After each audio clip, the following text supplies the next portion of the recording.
Blog Talk Radio. Greetings and welcome to the Sales Sense Reality Talk Show with your host, Mike Krause. Mike has sold over $100 million in sales and offers Fortune 500 strategies, tactics, and tools to sales professionals and business leaders. He created this show with one thing in mind, for sales professionals to share their secrets with each other.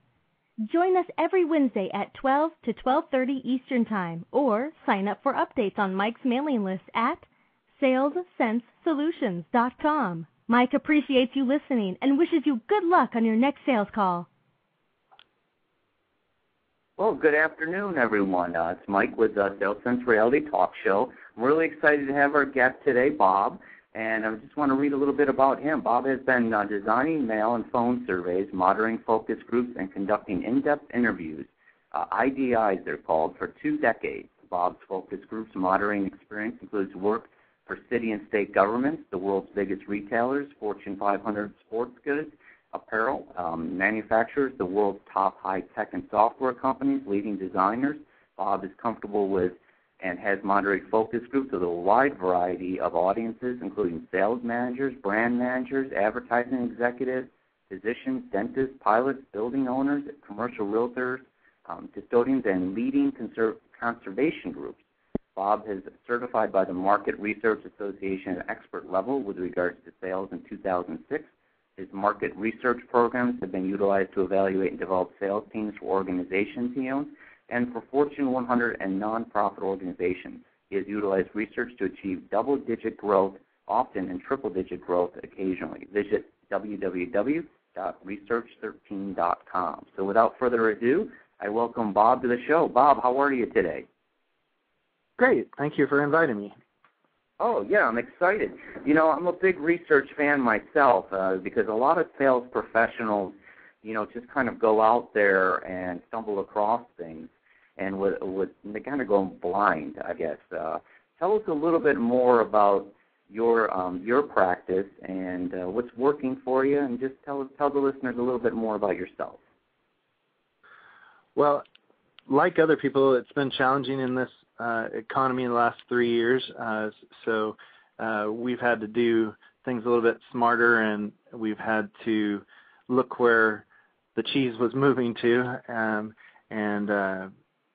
make more calls. I think that we maybe agree on that one, that oftentimes the phone is the best ally for sales, much as I'd like for search engine optimization and some of the other things that are popular now to be effective. That calling is one of the keys to our success, and that's been effective in this economy, just not as effective as it's been in the past because budgets have shrunk some. But we are having some success with search engine optimization and those kinds of things as well. Good. Now, I just did a webinar this morning about target marketing. How can you help a sales rep or a business be a little bit more targeted? Because as you know and I know and the listeners know, marketing can be very expensive if you just throw 5,000 postcards out the window and hope to have someone call you back. How do you walk through a process of getting them as focused as possible? Just tell me a little bit more about that, how you help your clients achieve their goals. Sure. When I've had, you mentioned double-digit and triple-digit growth, and when I've been able to help clients do that, it really starts with giving people permission to, go back to the top and work kind of like an archaeologist and, brush away the sand to find what's really there. And there are ways to do that in market research where you can help identify who your top customers are. And I typically start there and help people to understand who their top customers are because they're often, the 80-20 rule, right? They're creating the majority of sales. So if you take your top 100 customers and profile them, either by looking at their industrial classification or by calling them and asking them what they read and where they get information. As you brush away the sand and find those things out, you start lining up ways to contact them. So you aren't just sending out postcards into the wind. You're actually targeting it by SIC code or by organizations that have over 100 employees, or there usually are things that pop out. And sometimes it's a process of finding the things that stack. So maybe it's all of those things. It's companies with high revenue, over 100 employees, and in a particular SIC code, and then you really maximize your effectiveness of your postcard. Absolutely. Just can't do, there's a common term out there, and I'm sure you've heard it, Bob, spray and pray. You just can't just throw things out the window. And plus, these are very costly marketing efforts. We're not talking, $5 or sending an email blast that, it's just very costly, too. Not only the time involved, but the resources involved as well. How big is your? Yeah, exactly. Can you talk a little bit more about that? Yeah, I think you hit the nail on the head too when you talk about a process, because identifying who those key customers are is really one of the first steps of the process.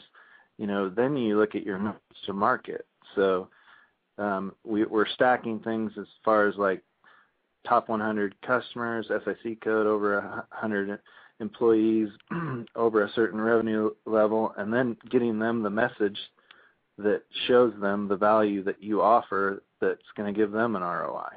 So, and how do you say that? Because people may not understand what you offer, and that's one of the things that research is really good at in copy testing and looking at messages so that your message is clearly understood. And I like to think of the branding as lots of C's, but some of the C's that I like to look at are consistency, constancy, and clarity. And so it's not just one postcard, it's lots of postcards with that clear, focused message that, along with the right targeting, that can create effective marketing.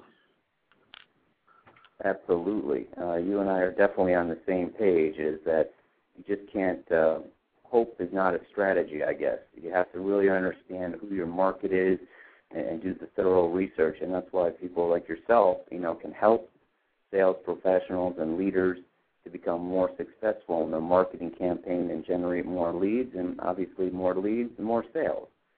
What are some, and I love messaging, what are some things that you're seeing out there that really can help someone are there some new hot buzzwords? There's always those buzzwords out there that come and go, but what are the ones that are working nowadays?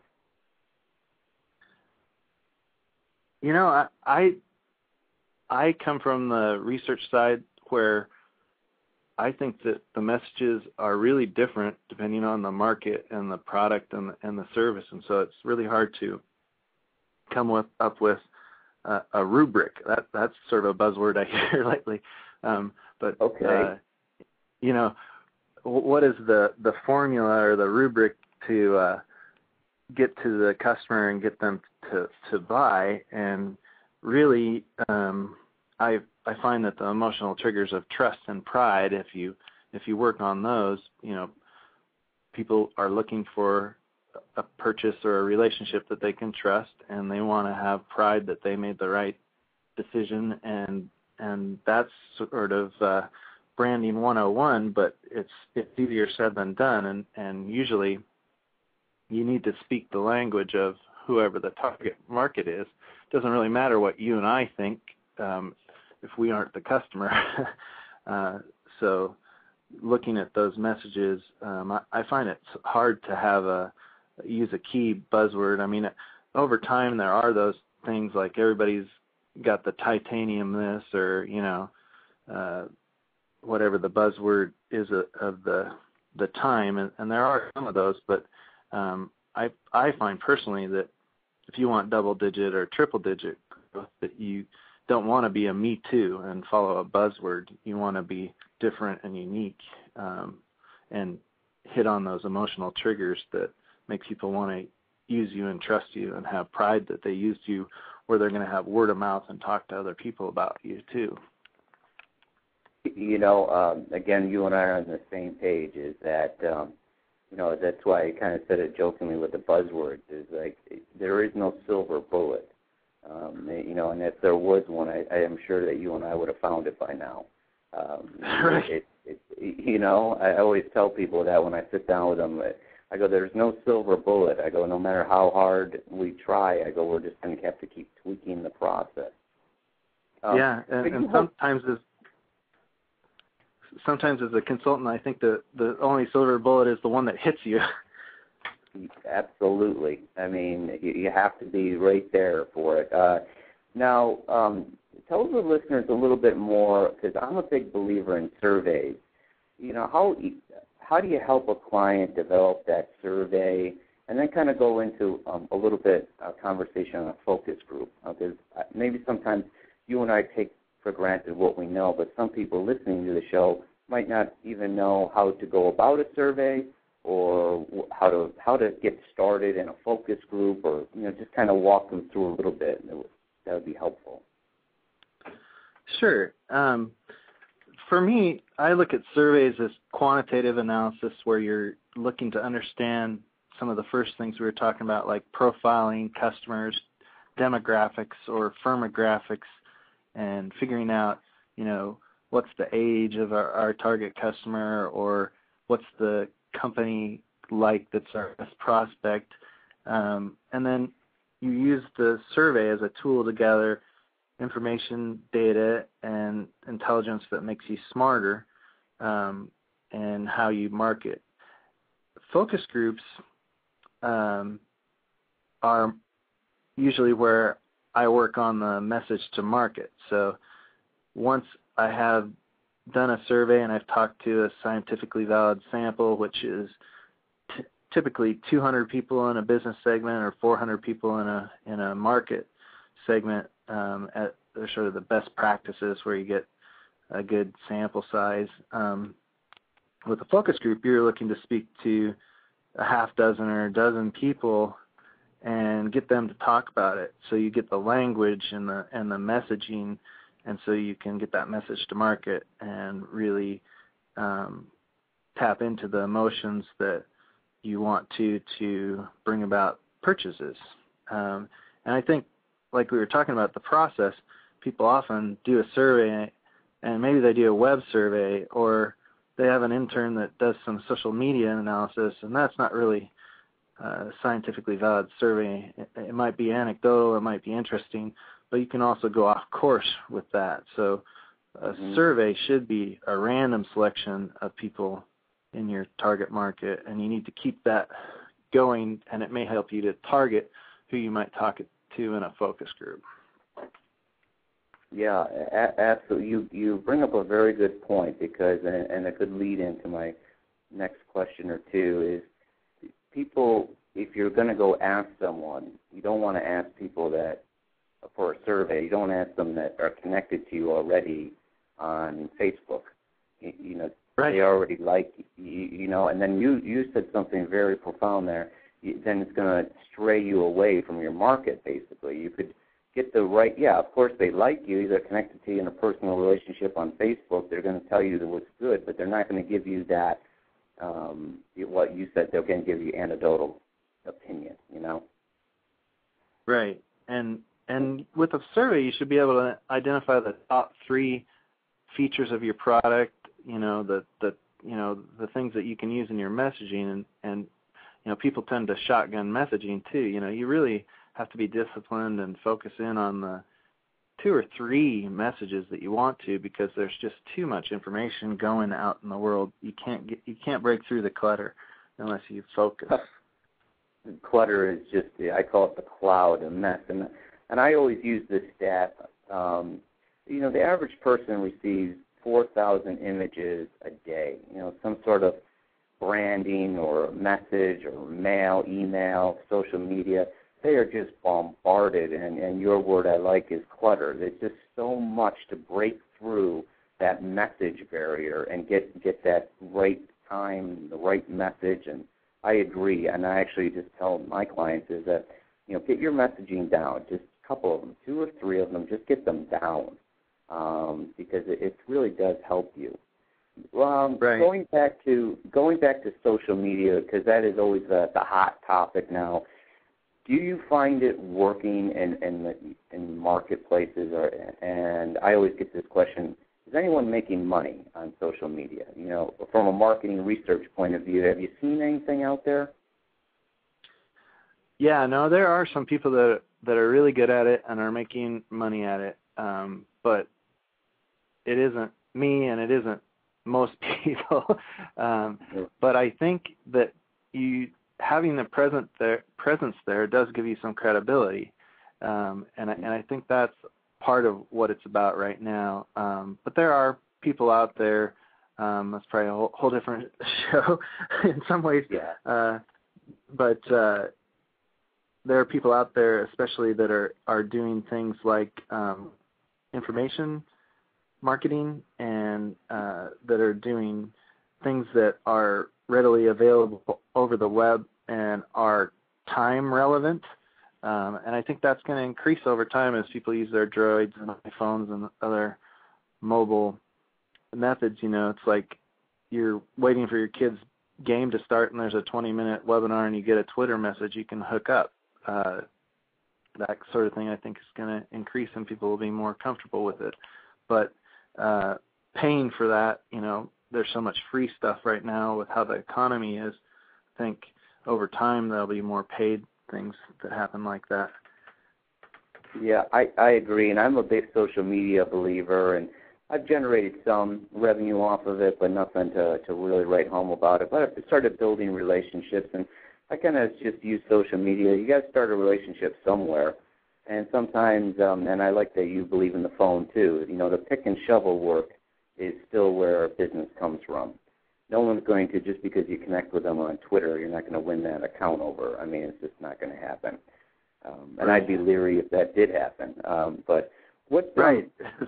I'd be like, whoa, what? It's kind of, sometimes the people that's in sales, sometimes the people that say yes right off the bat turn out to be your worst clients. I don't know why that is, but the ones that make you work for it turn out to be your best clients. But anyways, with regards to postcards and letters, or well, actually, the stats, is it still less than 1% on not assuming they went with you and messaging is okay, just the normal sales marketing postcard? What is the open rate? Do you have any of those kind of stats, or what are some numbers, I guess? It really, again, depends a lot on the segment, but, if you're getting 2 to 5%, that's pretty good in most cases. And I think that there are some really cool things going on with electronic and postcard things where we're seeing, again, the double-digit increases when you're able to establish a relationship with somebody, send a postcard, and send an email and content that way, that you can actually really maximize your, clarity, consistency, and constancy.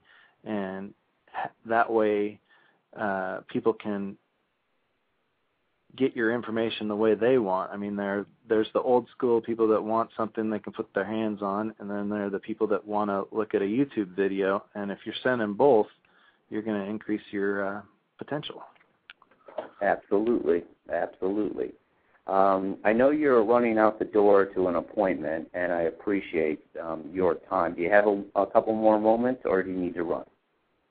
I do have a couple more things that I think we talked about covering. I'd like to cover really quick. And yes, one of them is, please. a lot of your audience is interested in sales and sales management, and you can use surveys and analysis there as well. And I've been hired by some of the top 5 high-tech companies to evaluate sales, and they spend billions, and they have points programs and different incentives for salespeople. but surveys can also help to, evaluate CRM programs and customer service representative, sales type people, and help you to understand, okay, Jim outsells everybody else in the group 25-fold. Why is that? Well, talk to his customers and then talk to the other customers and then try and replicate what Jim's doing with the rest of the staff. And surveys can help you to understand that information and improve your intelligence about, what is Jim really doing? Because sometimes Jim doesn't know. He's just developed his own little rubric. I'll use that word again. Yeah, I like that. I like that word. I'm going to use that one today too. You're so right on, Bob. Is like when I worked for larger companies, they would go out and they want to basically profile the best of the best. And you're so true. As a top producer, we don't know what we do. We just do it. Right. And it's kind of interesting to take that second set of eyes and look at it. And how great is that? And and everyone on the call knows how expensive it is to hire someone and then fire them. Why not just take the time up front, invest it with Bob here online, get a nice survey together, and find that ideal candidate and replicate whoever is your top producers downstream. I mean, it's just a win-win-win. So. Yeah, I think so. And it's one of those things that, people do a little web survey and they think they're done. And it's good that you're educating people on how to do this. And Bob, what else can you share with about your services with the listeners, and how do people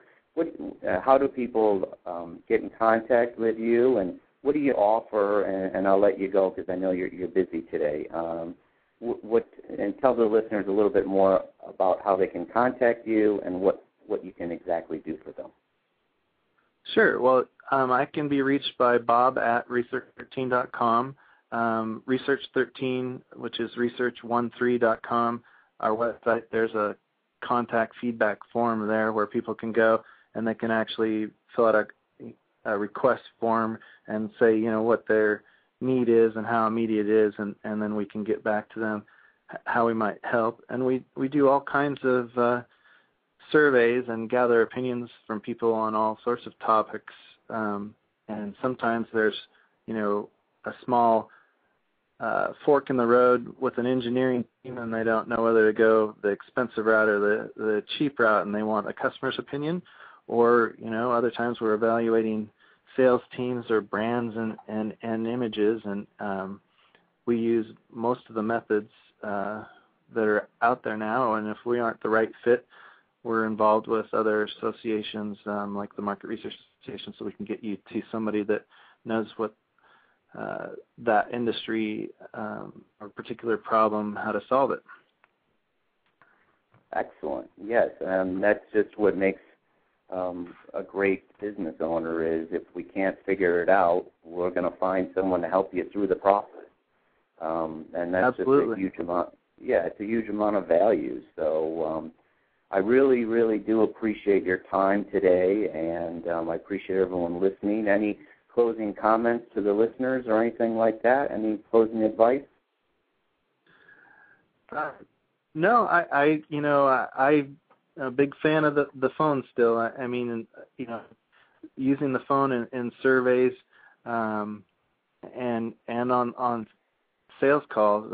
I had an analyst ask me this morning, why are we doing this survey over the phone versus a mail or a self-administered survey? And the reason is, in both cases, you get to the decision maker that way, and really everybody else doesn't matter so much. Not that they aren't important in the world, but as far as sales are concerned, you need to talk to that decision maker. I love that, absolutely. I mean, because there's a lot of salespeople that waste a lot of time with the wrong decision maker. They think they're right. a decision maker, and you and I know that's for sure. Sometimes we meet people that think they're the decision maker, but at the end of the day, they're not. Yeah. Well, Bob, we need a rubric. We need a rubric to find that head honcho. Yeah, that's true. We're always looking for the one that signs the checks. That's for sure. So, well, Bob, thank you so much for your time, and I encourage everyone to reach out to him at research13.com.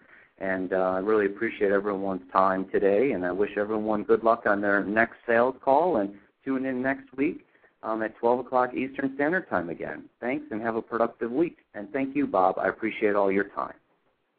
Thank you. Bye-bye. Yep. Thank you. Have an awesome day. Bye now, Bob.